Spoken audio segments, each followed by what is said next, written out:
Hi all K P S വ്ളോഗിൻ്റെ പുതിയൊരു വീഡിയോയിലേക്ക് എല്ലാവർക്കും സ്വാഗതം. വീഡിയോയിലേക്ക് പോകുന്നതിന് മുമ്പ് എൻ്റെ ചാനൽ നിങ്ങൾ ഫസ്റ്റായിട്ട് കാണുന്നവരാണെങ്കിൽ ഫസ്റ്റ് ചാനൽ കയറി സബ്സ്ക്രൈബ് ചെയ്ത് ലൈക്ക് ചെയ്ത് സപ്പോർട്ട് ചെയ്ത് കാണാം. രേവതി സച്ചിയോട് പറയാണ്, അതെ നിങ്ങളെ ഫോണിൽ ഒരു ഫോട്ടോ എടുക്കാവോ? അപ്പോൾ അവൻ പറയാണ്, ശരിക്കും നിൽക്ക്, ഞാൻ എടുക്കാമല്ലോ. എൻ്റെ മാത്രമല്ല, നമ്മൾ രണ്ടുപേരുടെയാണ്. അതായത് നമ്മൾ രണ്ടുപേരുടെയും ഫോട്ടോ ഇതുവരെ എടുത്തിട്ടില്ലല്ലോ, അതുകൊണ്ട് നമ്മളെ രണ്ടുപേരുടെയും ഒരു സെൽഫി എടുത്താലോ. അപ്പോൾ സച്ചി പറയാണ്, ഞാനാരാ വലിയ സെലിബ്രിറ്റിയോ എൻ്റെ കൂടെ നിന്ന് ഫോട്ടോ എടുക്കാൻ? എനിക്കൊരാഗ്രഹം, നമ്മൾ ഇതുവരെ ഒരുമിച്ച് ഫോട്ടോ എടുത്തിട്ടില്ലല്ലോ, ഒന്ന് എടുക്കുമോ? ശരി. അതെ, സെൽഫി എടുക്കുമ്പോൾ കൈ ഇതേ ഇങ്ങനെ വെക്കാറില്ല എല്ലാവരും, അതേപോലെ ഇങ്ങനെ വെക്കേ. നോക്കട്ടെ. ആഹാ, നന്നായിട്ടുണ്ട്. ശരി, ഞാൻ വരുന്നു, നല്ല നോക്കട്ടെ. സച്ചി പറയാണ്, അതെ രേവതി, അത് ഞാൻ അവൻ പോകാൻ വേണ്ടി ഡോറ് തുറക്കുന്നിടയിൽ തിരിച്ച് പിന്നെ വന്നിട്ട് അവളുടെ അടുത്ത് വന്നിട്ട് ചോദിക്കുകയാണ്, ഒരു ഉമ്മ കൊടുക്കാൻ വേണ്ടി വന്നു നിന്ന പോലെ വന്നിട്ടുള്ളത്. എന്നിട്ട് അവസാനമായിട്ട് പറയാം, അതേ പോകുന്ന വഴി ഞാൻ ഈ ഷർട്ടൊന്ന് ഇൻസൈഡ് ചേർത്തുനിന്ന് മാറ്റിയിട്ടോട്ടെ. എന്തിനാ? അത് വീട്ടിലുള്ളവർ കളിയാക്കിയതുകൊണ്ടാ? അതിപ്പോൾ ഓട്ടോ ഇല്ലാത്തത് കൊണ്ട് AC ഇടാറില്ല, വിയർക്കും. ഞാൻ ഷർട്ടിൻ്റെ ബട്ടൺസൊക്കെ പകുതി അഴിച്ചാ ഇരിക്കാറ്. പ്ലീസ് രേവതി, വേണ്ട, ഇന്നൊരു ദിവസം ഇങ്ങനെ ഇരുന്നാൽ മതി. ശരി. അങ്ങനെ കൈവീശി രണ്ടുപേരും അപ്പുറം ടാറ്റയൊക്കെ ആക്കി സച്ചി പോയി. സച്ചിയെ യാത്രയാക്കിയിട്ട് രേവതി അകത്തേക്ക് കയറുകയാണ്. അപ്പോൾ അച്ഛൻ പറയാണ്, മോളെ രേവതി, നീ ഇത്രയും സന്തോഷമായിട്ട് ചിരിക്കുന്നത് ഞാൻ ആദ്യമായിട്ട് കാണുക. ഈ അടുത്തൊന്നും മോളിങ്ങനെ സന്തോഷിച്ചിട്ട് കണ്ടിട്ടുമില്ല. മോൾക്കും സച്ചിക്കും ഇടയിൽ നല്ലത് നടന്നു എന്ന് ഞാൻ വിശ്വസിക്കുന്നു. ഇത് കേട്ട് രേവതി ചിരിക്കുകയാണ്. അപ്പോൾ അച്ഛൻ പറയാണ്, അച്ഛന് സന്തോഷമായി മോളെ. അച്ഛമ്മയോടും എൻ്റെ അമ്മയോടും ഒക്കെ ഈ കാര്യം ഉടനെ വിളിച്ച് പറയണം, നിൻ്റെ അമ്മയോടും. അവർക്കും ഇത് കേൾക്കുമ്പോൾ വളരെ സന്തോഷമാവും. വിളിച്ച് പറയാം അച്ഛാ. അപ്പോൾ വിമലേച്ചി, അതായത് ശ്രുതിയുടെ അമ്മ മാർക്കറ്റിൽ പോയതാണ്. അപ്പോൾ അവരുടെ ഒരു കൂട്ടുകാരി കണ്ടിട്ട് ചോദിക്കുകയാണ്, വിമലേച്ചി എവിടെയാണ് പോയത്? ഞാൻ മാർക്കറ്റിൽ പോയതിന് കുറച്ച് സാധനങ്ങൾ വാങ്ങിക്കാൻ. ആദ്യം സുഖമായിട്ടിരിക്കുന്നോ ചേച്ചി? സുഖമായിട്ടിരിക്കുന്നു. സ്കൂളിൽ പോയിരിക്കുക. ശരി ചേച്ചി, കല്യാണി വിളിക്കുമ്പോൾ എന്നെ അന്വേഷണം പറയണേ. ശരി ചേച്ചി എന്ന് പറഞ്ഞാൽ അവർ പോവുകയാണ്. അപ്പോൾ അവർ പോയി കുറച്ചങ്ങോട്ടെത്തുമ്പോഴത്തേക്ക് തന്നെ വിമലേച്ചിക്ക്, അതായത് ശ്രുതിയുടെ അമ്മയ്ക്ക് തലചുറ്റലും ഒക്കെ ആയി. അങ്ങനെ അവർ അവിടെ തന്നെ താഴേക്ക് വീണു. അയ്യോ എന്ന് പറഞ്ഞ് അവർ ഓടുകയാണ്.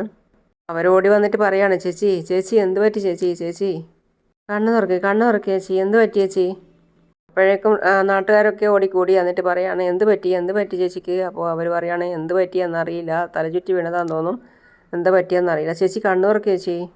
കണ്ണ് തുറക്കുന്നില്ലല്ലോ ചേച്ചി, എന്ത് പറ്റി ചേച്ചി? അപ്പോഴാണ് വേറൊരാൾ ചോദിച്ചത്, നിങ്ങളുടെ കയ്യിൽ വെള്ളമുണ്ടോ? ഉണ്ട്. മുഖത്ത് വെള്ളം കുടഞ്ഞു കൊടുത്തു. അപ്പോൾ കുറച്ച് കണ്ണ് തുറന്നു. അപ്പോൾ അവർ പറയാണ്, ചേച്ചി എന്ത് പറ്റി ചേച്ചി, എന്ത് പറ്റി? അപ്പോൾ അവർ കണ്ണ് തുറന്ന് ക്ഷീണത്തിൽ നിന്നും കുറച്ചൊരു മാറ്റം വന്നിട്ടുണ്ട്. എന്ത് പറ്റി ചേച്ചി? രാവിലെ ഒന്നും കഴിച്ചില്ലേ? കഴിച്ചിരുന്നു. എന്താണെന്നറിയില്ല, 2-3 ദിവസമായിട്ട് ഇടയ്ക്ക് തല ചുറ്റുന്നു. കുറച്ച് നേരം ഇരുന്നാൽ ശരിയാവാറുണ്ട്, പക്ഷേങ്കിൽ ആദ്യമായിട്ടാണ് ഇങ്ങനെ മയങ്ങി വീഴുന്നത്. എന്നാൽ ശരി, നമുക്ക് അങ്ങോട്ട് മാറിയിരിക്കാം. ഒന്ന് പിടിച്ചേ എന്ന് പറഞ്ഞ് അവരെല്ലാവരും കൂടി എണീപ്പിച്ചിട്ട് അങ്ങോട്ടേക്ക് മാറ്റിയിരുത്തുകയാണ്. ഇവിടെ ഇരിക്കുക ചേച്ചി, പതുക്കെ. ചേച്ചി ഡോക്ടറെ കാണിച്ചില്ലേ? ഇല്ല, സമയം കിട്ടിയില്ല. ചേച്ചിയുടെ മോള് വരാറില്ലേ? അവൾക്കവിടെ ജോലി തിരക്കല്ലേ. അപ്പോൾ ഒരാൾ പറയാണ്, ചേച്ചി വാ, നമുക്ക് ഹോസ്പിറ്റലിൽ പോയിട്ട് വരാം. ഇപ്പോൾ കുഴപ്പമൊന്നുമില്ല, ഞാൻ പിന്നെ പോയിക്കോളാം, നിങ്ങൾ ചെല്ല്. വീട്ടിൽ കൊണ്ടുപോയി വീണോ? വേണ്ടെന്നേ, ഇപ്പം എനിക്ക് പ്രശ്നമൊന്നുമില്ല. എനിക്ക് കുറച്ച് വെള്ളം വേണം, ആ വെള്ളം ഒന്ന് തരുമോ? ചേച്ചി കുറച്ച് സമയം ഇവിടെ ഇരുന്നിട്ട് പോയാൽ മതി. എന്നേ നിങ്ങൾ ചെല്ല്. അപ്പോൾ ശരി ചേച്ചി. അപ്പോൾ എല്ലാവരും പോയി കഴിഞ്ഞപ്പോൾ അവർ വിചാരിക്കുകയാണ്, കല്യാണിയെ വിളിച്ചൊന്ന് പറഞ്ഞേക്കാം. അപ്പോൾ ഫോണെടുത്ത് റിങ് ചെയ്യുന്നുണ്ട്. അപ്പോൾ അപ്പുറത്ത് ശ്രുതി ഫോൺ കുത്തിവെച്ചിട്ടാണുള്ളത്. അപ്പോൾ അതിലേ പോകുന്ന ചന്ദ്ര ഫോൺ കണ്ടിട്ട് പറയാണ്, ശ്രുതിയുടെ ഫോണാണല്ലോ റിങ് ചെയ്യുന്നത്. ശ്രുതിയിൽ നിന്ന് അവർ കുറേ പ്രാവശ്യം വിളിച്ചു. അപ്പോൾ ശ്രുതി കുളിക്കാട്ടായിരിക്കും എന്ന് വിചാരിച്ചിട്ട് അവർ ഫോൺ എടുക്കുകയാണ്. നമ്പർ മാത്രമേ ഉള്ളൂ, പേരൊന്നുമില്ല എന്ന് വിചാരിച്ച് പറഞ്ഞിട്ട് അവർ ഫോൺ എടുക്കുകയാണ്. പാർലറിൽ ബുക്ക് ചെയ്യാനായിട്ട് കസ്റ്റമർ ആരെങ്കിലും വിളിക്കുന്നതായിരിക്കും. അവർ വിളിച്ചിട്ട് ചോദിക്കുകയാണ്, കല്യാണി നീ ഇപ്പോൾ എവിടെയാണുള്ളത്? നീ ജോലി ചെയ്യുകയാണോ? എനിക്ക് സംസാരിക്കാവോ? കല്യാണി, ഹലോ, ഞാൻ പറയുന്നത് കേൾക്കുന്നില്ലേ? കല്യാണിയോ? അതാരാ? അവരപ്പോൾ അത് കേട്ടിട്ട് പറയാണ്, നമ്പർ മാറിപ്പോയതാ, ക്ഷമിക്കണം. എന്നാൽ ശരി. ഫോൺ വെച്ചിട്ട് അവർ ചിന്തിക്കുകയാണ്, കല്യാണിയുടെ അമ്മയാണ് ഫോൺ എടുത്തതെന്ന് തോന്നുന്നു. കൂടുതലൊന്നും പറയാത്തത് ഭാഗ്യം. അപ്പോൾ അപ്പുറത്തെ ഭാഗത്ത് നിന്നിട്ട് ചന്ദ്രയും ആലോചിക്കുകയാണ്, എവിടെയോ കേട്ട ശബ്ദമാണല്ലോ.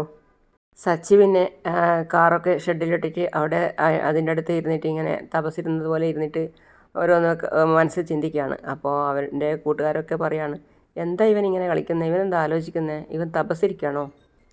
കുറേ സമയമായാലും ഇവനിങ്ങനെ ഇരിക്കുന്നത്, എന്താണെന്ന് ചോദിക്കും മഹേഷേ. ആ ചോദിക്കാം. ആ സച്ചി എന്തോ ചോദിക്കാനുണ്ടെന്ന് പറഞ്ഞിട്ട് ഞങ്ങളെയൊക്കെ ഇവിടെ പിടിച്ചു നിർത്തിയിട്ട് നീ എന്താ ചെയ്യുന്നത്?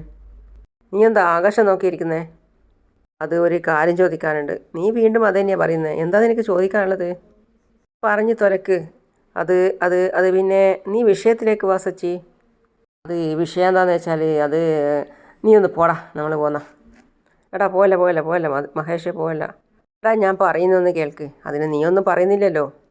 എങ്ങനെ ചോദിക്കണമെന്ന് എനിക്കറിയില്ല. ആ ഇപ്പം മനസ്സിലായി, കാശ് കടമാണല്ലേ? നിസ്സായിരിക്കും, അതാ ഞാൻ മടിക്കുന്നത്. പോടാ, ഉള്ള കടം പോരെ എനിക്ക്. ഇത് വേറൊരു കുഴപ്പം പിടിച്ച വിഷയമാണ്. എന്തായി കുഴപ്പം പിടിച്ച വിഷയം? നീ ഞങ്ങളെ കുഴപ്പത്തിലാക്കാതെ കാര്യം പറ സച്ചി. അത് പിന്നെ ഈ കല്യാണം കഴിച്ചാൽ കുട്ടികളുണ്ടാവില്ലേ? അപ്പോൾ എല്ലാവരും കൂടി ചിരിക്കുക. ആ കുട്ടികളുണ്ടാവും. അവരെ സ്കൂളിൽ ചേർക്കണം, കോളേജിൽ ചേർക്കണം, കല്യാണം കഴിപ്പിക്കണം, അങ്ങനെ ഒരുപാട് കാര്യങ്ങൾ ചെയ്യാനുണ്ട്. ഇതിലെവിടെയാണ് നീ കുഴപ്പം കാണുന്നത്? നിങ്ങൾ എന്തൊക്കെയാണ് പറയുന്നത്? പറയുന്ന കാര്യമൊന്നും കേൾക്കാതെ. നീ പോകല്ല സച്ചി, കാര്യം പറ. അത് കല്യാണം കഴിച്ച് കഴിഞ്ഞാൽ കുട്ടികളുണ്ടാവുമല്ലോ. ഈ കുട്ടി എപ്പോൾ പിറക്കും? കേടാ, ഞാൻ സീരിയസ് ആയിട്ടാണ് പറയുന്നത്. എടാ അവൻ സീരിയസാ. കല്യാണം കഴിഞ്ഞ് നടക്കേണ്ടതെല്ലാം നടന്നു കഴിഞ്ഞാൽ പെട്ടെന്നൊരു കുഞ്ഞുണ്ടാവില്ലേ? അത് കുഞ്ഞ് പെട്ടെന്നൊന്നും ഉണ്ടാവില്ല. അതിൻ്റെ സമയത്തുമ്പേ ഉണ്ടാവുള്ളൂ. ചിലവർക്ക് 9 മാസത്തിനുള്ളിൽ കുഞ്ഞ് പിറക്കും, ചിലവർക്ക് 10 മാസത്തിനുള്ളിൽ കുഞ്ഞ് പിറക്കും, ചിലവർക്ക് 7 മാസത്തിനും കുഞ്ഞ് പിറക്കും. അപ്പോൾ 10 മാസമൊന്നും മിനിമം ഗ്യാരണ്ടി ഒന്നുമില്ലേ? എടാ എനിക്ക് മനസ്സിലാവുന്നില്ല നിൻ്റെ പ്രശ്നം. എന്താ നിൻ്റെ പ്രശ്നം? നീ എന്തിനാണ് ഇപ്പോൾ ഇതൊക്കെ ചോദിക്കുന്നത്? ഈ കാര്യം ഞാൻ അച്ഛനോട് ചോദിച്ചു. അച്ഛനോട് ചോദിച്ചപ്പോൾ പറഞ്ഞ എല്ലാവരോടും ചോദിക്കുക ഈ കാര്യം. ഞാൻ കൺഫ്യൂഷനായിട്ടുള്ളത്. അയ്യോ, ലേബർ കോർട്ടിൽ പോകണ്ടേ? ഇന്ന് വിചാരണയല്ലേ? സച്ചി നീ എവിടെ പോകുന്നു? എടാ ഒരു പ്രധാന വിഷയമുണ്ട്. എപ്പോൾ കുഞ്ഞുണ്ടാവുമെന്നല്ലേ നിൻ്റെ വിഷയം? എടാ പോടാ. ഇത് വേറെ, ഞാൻ പിന്നെ പറയാം. ശരി, നീ പോയിട്ട് വാ. പിന്നെ ചന്ദ്ര വിളിക്കാം. ശ്രുതി മോളെ വാ. അപ്പോൾ രേവതി അവിടെ വന്നപ്പോൾ പറയാണ്, നിന്നെയാണോ ഞാൻ വിളിച്ചത്? നീ എന്താ ബക്കറ്റുമായിട്ട്? അഴിച്ചിട്ട് ഡ്രസ്സ് എടുക്കാൻ പോവുക അലക്കാൻ. അപ്പോൾ ഇതുവരെ അലക്കിയില്ലേ? ഇത്ര സമയം നീ എന്താ ഉറങ്ങായിരുന്നോ? പെട്ടെന്ന് അലക്കിയിട്ടേ അടുക്കളയിൽ കയറി. ഭക്ഷണം കൃത്യസമയത്ത് ടേബിളിലെത്തണം. അപ്പോഴാണ് താഴേക്ക് ശ്രുതി ഇറങ്ങി വരുന്നത്. വാ മോളെ ഇരിക്ക്, ആപ്പിൾ കഴിക്ക്. ആപ്പിൾ എനിക്ക് വേണ്ടേ ആൻറ്റി. ആൻറ്റി കഴിച്ചോ. നീയല്ലേ രാവും പകലും ജോലി ചെയ്യുന്നത്, നല്ല ഹെൽത്തി ആയിട്ടിരിക്കണം. അപ്പോഴാണ് രേവതി അലക്കാൻ വേണ്ടി പോയിട്ടുള്ളത്. അപ്പോൾ വാഷിംഗ് മെഷീനിൽ ഒരു അടിവസ്ത്രം കാട്ടിയിട്ട് അവൾ ഒരു വടിയെടുത്തിട്ട് അതിനെ തോണ്ടിയെടുക്കുകയാണ്. അപ്പോൾ ചന്ദ്ര അങ്ങനെ ശ്രദ്ധിക്കുന്നുണ്ട്. ചന്ദ്ര പറയാണ്, എടി നീ എന്താ ചെയ്യുന്നത്? ഇത് സച്ചിയേട്ടൻ്റെ അല്ല അമ്മേ. അതറിയാം, അവൻ 100 രൂപയ്ക്ക് 4 എണ്ണം കിട്ടുന്നതേ മടിക്കൂ. സുധിയുടെയാ? ആ ബനിയൻ്റെ വില എത്രയാണെന്നറിയോ നിനക്ക്? കോസ്റ്റ്ലി ആണത്. അത് കൈകൊണ്ട് തൊട്ടാൽ എന്താടി നിനക്ക് ചൊറിയോ? നിൻ്റെ കെട്ടിയോൻ്റെ വേർപ്പ് പോലെ അതിൻ്റെ അകത്ത് വേർപ്പൊന്നും കാണില്ല. രേവതി പറയാണ്, 100 രൂപയ്ക്ക് 4 എണ്ണം വാങ്ങിക്കുന്നതാണെങ്കിലും അത് സച്ചിയേട്ടൻ്റെ സ്വന്തം പൈസക്കാണ് വാങ്ങിക്കുന്നത്. പിന്നെ വിയർപ്പ് അത് അധ്വാനിക്കുന്നവർക്ക് കാണും, വീട്ടിൽ കിടന്നുറങ്ങുന്ന മടിയന്മാർക്ക് കാണില്ല. ചന്ദ്രയ്ക്ക് ദേഷ്യം വന്നു. എന്താടി നീ പറഞ്ഞത്? സുധി വീട്ടിൽ കിടന്ന് ഉറങ്ങാണെന്നോ? ഞാൻ ജോലിക്കൊന്നും പോകുന്നില്ലേ? എപ്പോഴാ പോകാൻ തുടങ്ങിയത്? വർത്താനം കേട്ടാൽ തോന്നൂ അധ്വാനിച്ച് ലക്ഷങ്ങളാണ് നിൻ്റെ കെട്ടിയവൻ സമ്പാദിക്കുന്നതെന്ന്. നീട്ടി തരുന്ന 4 രൂപയ്ക്ക് 10,000 രൂപയുടെ കണക്ക് പറയും. അധികം സംസാരിക്കാതിരിക്കുന്നത് നിനക്ക് നല്ലത്. പോയി അലക്കടി. സ്ത്രീയുടെ ഡ്രസ്സ് അലക്കണം. പറ്റില്ലമ്മേ. അദ്ദേഹത്തിൻ്റെ ഭാര്യ ഇവിടെ ഉണ്ടല്ലോ, അവളോട് പറയാമേ അലക്കാൻ. ഇവൾക്ക് പാർലറിൽ ജോലിയുണ്ട്, നീയോ വീട്ടിലിരുന്ന് തിന്ന് നമ്മൾ. നീ ചെയ്യണം ഇതൊക്കെ, തടിയൊന്ന് അനങ്ങട്ടെ. അമ്മ പിന്നെ നിന്നിട്ടാണല്ലോ തിന്നുന്നത്. തർക്കുത്തരം പറയാതെ പറഞ്ഞതനുസരിക്കടി.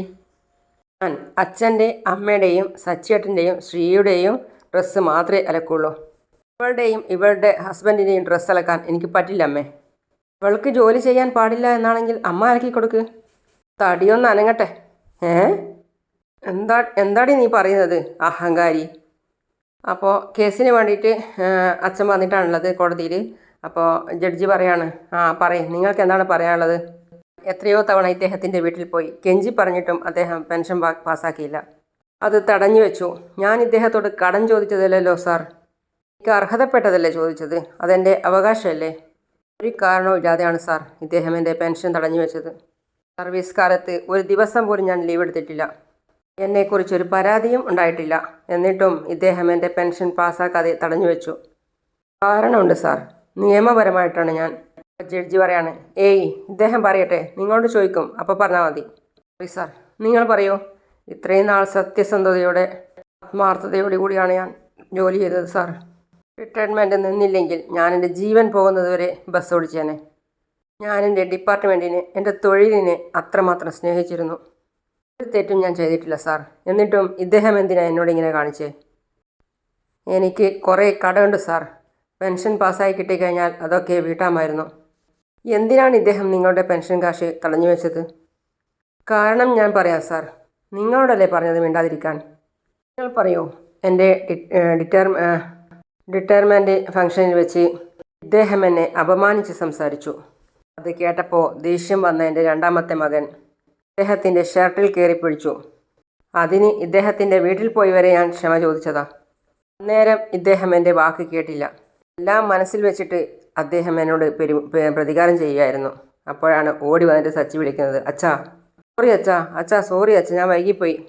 അപ്പോഴാണ് ജഡ്ജി പറയുന്നത്, എന്താ ഇത്, വാട്ട്സ് ഹാപ്പൻഡ് ഹിയർ? ആരാണ് നിങ്ങൾ? ഇത് കോടതിയാണെന്ന് അറിയില്ലേ? സച്ചി പരുങ്ങലിലൂടെ അച്ഛനെ പിടിച്ച് നിൽക്കുകയാണ്. അങ്ങനെയാണ് ഇന്നത്തെ കഥ അവസാനിക്കുന്നത്. അടുത്ത വീഡിയോയുമായിട്ട് ഞാൻ ഉടൻ വരുന്നതാണ്. അതുവരേക്കും സീ യു ഓൾ.